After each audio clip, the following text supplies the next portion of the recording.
Y los vencimientos de 2024 y Sí. 2025, cuidado con a esos tipos de interés. El coste neto financiero de las empresas no está presionando las cuentas de resultados. Las empresas pueden seguir soportando incrementos de tipo de interés. Es el gobierno el que se le va a disparar y el indicador básico que nos va a liar va a ser la inflación.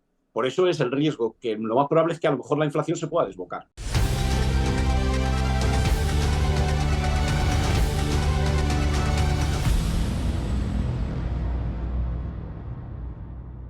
Antes de ver el vídeo al completo, recuerda darle a like, suscríbete a mi canal y déjame tu comentario.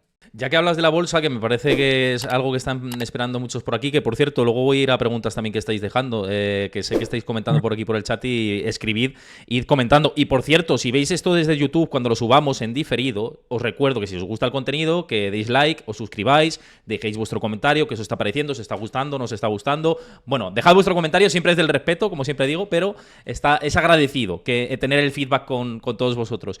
Y ya que comentas el tema de la bolsa, bueno, antes de esto quería preguntarte por el petróleo, porque has hablado de Israel y de la situación de, bueno, de la guerra de Ucrania, Israel, etcétera. Y bueno, si conjugas esto también con la parte del recorte de producción de la OPEP, bueno, hay muchos analistas que dicen que el impacto es limitado de Israel directamente porque no impacta como tal digamos, en el conjunto del mercado del petróleo. Pero ¿cómo lo ves? Porque es verdad que es alcista el petróleo desde hace mucho tiempo y que es una piedra más en el camino, aunque sea pequeñita, pero es una piedra más en el camino. Probablemente los analistas que han manifestado su opinión probablemente tengan razón.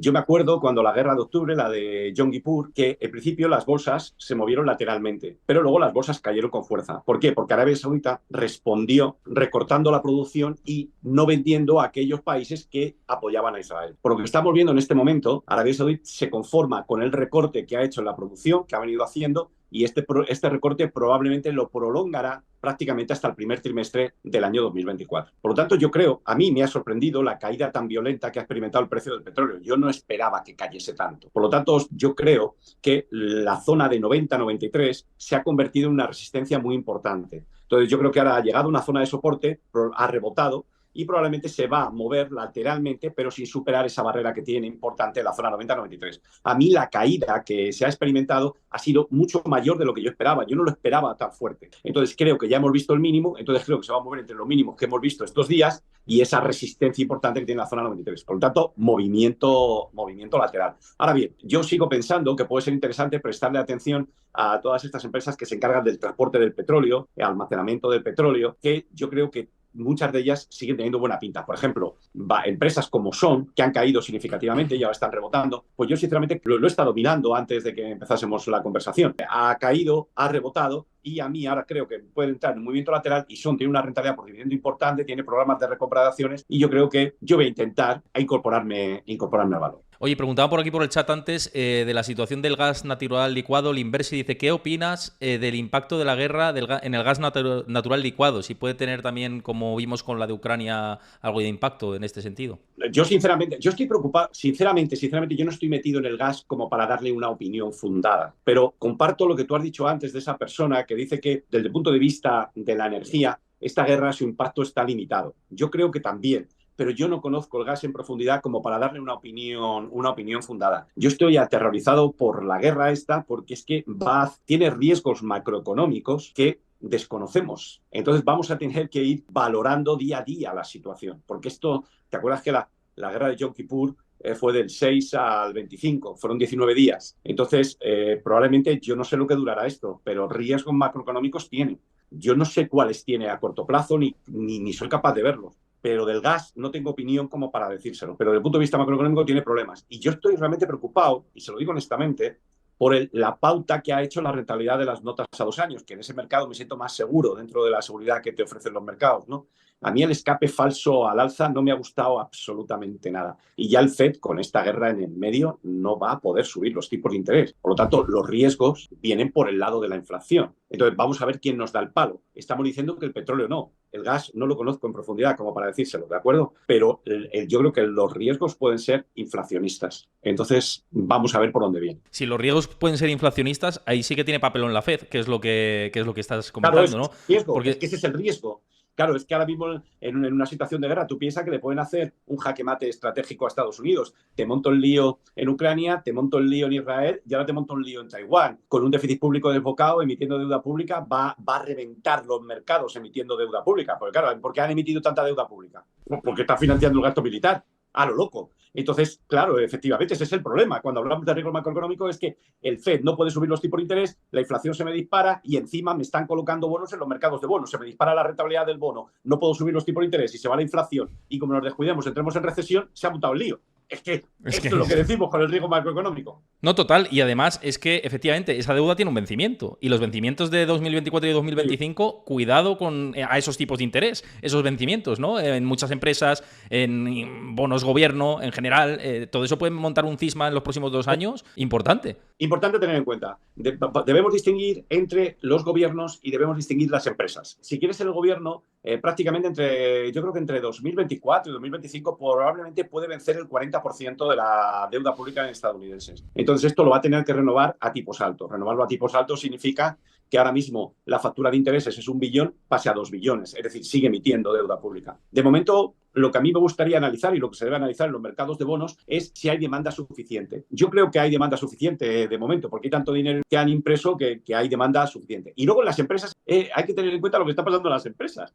En las empresas, muchas se han endeudado a tipo fijo, pero es que a las empresas que les va bien, que han vendido, tienen exceso de tesorería y eso se lo están abonando a un tipo de interés muy alto, de tal manera que el interés neto, el coste neto financiero de las empresas no está presionando las cuentas de resultados. Al revés, el coste neto financiero total está disminuyendo. Por lo tanto, las empresas, fíjate qué curioso esto, las empresas pueden seguir soportando incrementos de tipo de interés. Es el gobierno el que se le va a disparar la factura de intereses. Y luego, claro, esto traspásalo a Europa, traspásalo a Italia, traspásalo a España. Y entonces el problema yo creo que lo tienen más los gobiernos. Pero claro, los gobiernos, mientras haya alguien que les compre la deuda pública, el gobierno va a seguir emitiendo. Si en Europa nos encontramos que el Banco Central Europeo sigue comprando deuda pública española e italiana, pues seguirá inyectando liquidez en el sistema y el indicador básico que nos va a liar va a ser la inflación. Por eso es el riesgo, que lo más probable es que a lo mejor la inflación se pueda desbocar. Esto que dices además es muy curioso, lo que comentas de la diferencia entre empresas y el gobierno, porque es así. Y además, hace poco vi un estudio de Société Générale que hablaba de todo esto, ¿no? De cómo se han refinanciado, las compañías han emitido deuda a muy largo plazo y, bueno, es exceso de tesorería, justo lo que acabas de comentar. Y es verdad, es cierto que hay una parte de compañías zombies que ya llueve sobre mojado en estas compañías, que ahí es así que quizá puedan sufrir un poco. Habrá que ver ese impacto, pero creo que viene más por la parte pública y la parte de lo que dices, del control de la inflación a largo plazo, que en realidad es algo parecido a lo que vimos en los 80 después de la Segunda Guerra Mundial. No exactamente igual porque cada época es cada época, ¿no? Pero esas olas inflacionistas, ¿no? Características. Sí, cada época tiene sus características.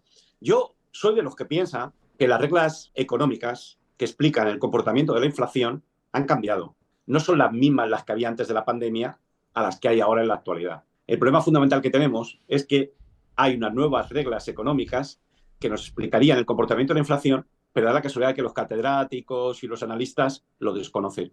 Ese es el problema fundamental que nos estamos encontrando ahora mismo, que hay un desconocimiento. Todo se está alterando, se están alterando las cadenas de suministro, el mercado laboral se está alterando. Tú fíjate que da la sensación de que son los trabajadores los que están dominando en el mercado, aunque parezca mentira. Lo estamos viendo en Estados Unidos con las huelgas. Estamos viendo que con razón están consiguiendo incrementos salariales. Estamos viendo que ya negocias cuántos días voy a casa y cuántos días estoy en la empresa. Esto es porque el trabajador tiene poder dominante o tiene un mayor poder para entrar a las negociaciones. Si hubiera una crisis, ya verías cómo todos los que estamos en casa trabajando nos íbamos rápidamente a la empresa para asegurarnos que a nosotros no nos echen. Luego, todo esto representa una situación diferente. Y claro, los gobiernos están muy preocupados por las cadenas de suministro. Piensa que a diferencia de la situación de pre-COVID, ahora las materias primas, estoy pensando en el petróleo, o las materias primas críticas que utiliza Occidente, están convirtiéndose en un arma de guerra. Esto no pasaba antes. Luego, estamos viendo que hay un nuevo entorno, hay unas nuevas reglas. Y yo te digo que la preocupación por el funcionamiento de las cadenas de suministro, están muy preocupados los gobiernos que están trabajando en ello. Es decir, hay muchos gobiernos del sur de Europa que no están haciendo nada. Están a otra historia. Pero los gobiernos serios, los gobiernos que tienen ganas de conocer el comportamiento, están muy preocupados por las cadenas de suministro, muy preocupados. Has cambiado, has explicado que están cambiando cosas y estoy de acuerdo. Y además, bueno, como es la primera vez que hablamos, la gente del canal lo conoce y lo he comentado muchas veces, pero te lo cuento a ti, ¿no? Estuve en Nueva York, bueno, he estado muchas veces, ¿no? Pero la última fue en Semana Santa, estuve allí antes de Semana Santa y durante la semana de Semana Santa estuve allí un par de semanas trabajando, haciendo entrevistas por allí, visitando oficinas de bancos de inversión, hablando con expertos y me encontré con el 40-50% de los edificios vacíos, que fue una cosa casi fantasmagórica, ¿no? De ir por ahí por los Morgan Stanley, JP Morgan y encontrarte el 40% de las oficinas vacías. Yo decía, precisamente antes hablabas de riesgos y grietas que hay en el sistema. Yo digo, cuidado si esto se tensiona mucho, que hay mucho inmueble que no es rentable y que está desocupado completamente. No sé qué te parece toda esa parte de real estate comercial y todo eso que es peligroso, ¿no?